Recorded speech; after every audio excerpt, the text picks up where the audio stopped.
大家好，我是黄浩轩，我是担任工程力学的 TA。这堂课是由土木系的江玉洲老师所开设的。今天所要讲的主题是我当 TA 的4个核心技巧。第一个核心技巧是课程的准备与教学前会做了哪些准备。第二个大部分是我与学生互动的技巧。第三大部分我会讲解课堂上所遇到的专业术语。第四部分是我的结论。第一大部分所要讲解的是课程的简介与教学的准备。首先要介绍什么是工程力学，也有学校会称它为静力学，就是研究作用在平衡物体上的力。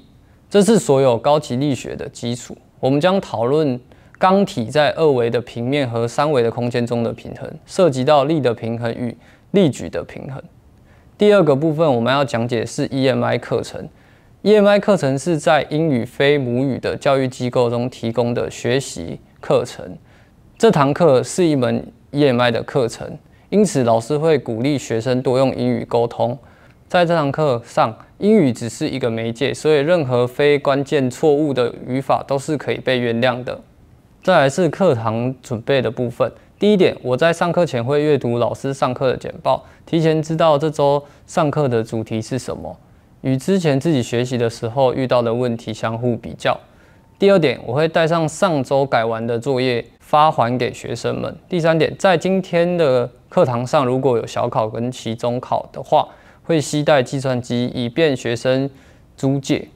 第四点，在考试之前，我会与老师讨论考试的题目，去了解题意或题目本身是否有出错。在第二大部分，我要讲解的是与学生的互动技巧。在我当 TA 的时候，主要都是透过改作业与学生互动，了解他们写作业的逻辑。第二点，在改作业的时候，我会去写详解，去表达我们想要传达的概念以及题目的解题思路。第三点，在这堂课上面，老师有一个蛮特别的方式，在考试完之后会鼓励同学上台讲解自己的解题想法及计算过程，上台就有加分。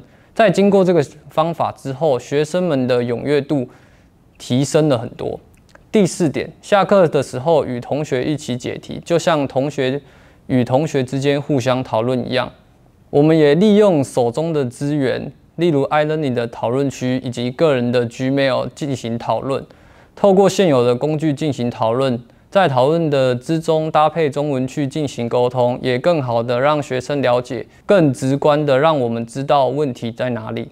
第三部分我要讲解的是这堂课所遇到的专有名词。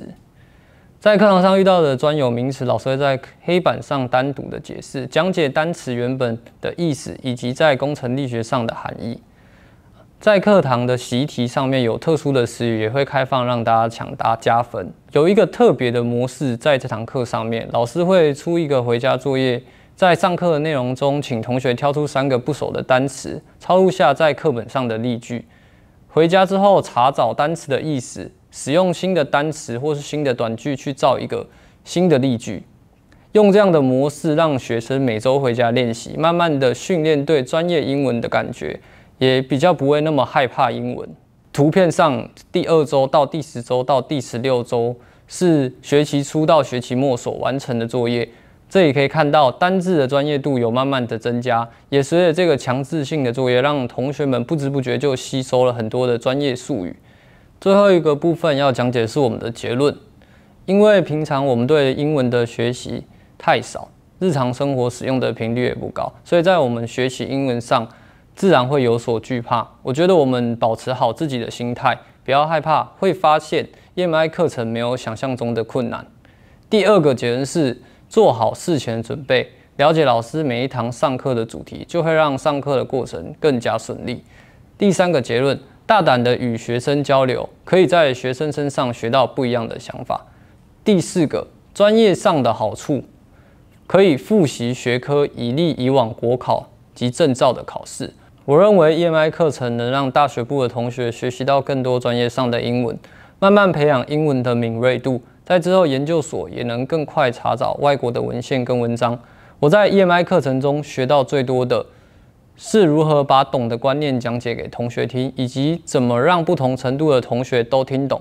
这2个类型的软实力是我觉得其他课程没办法取代的。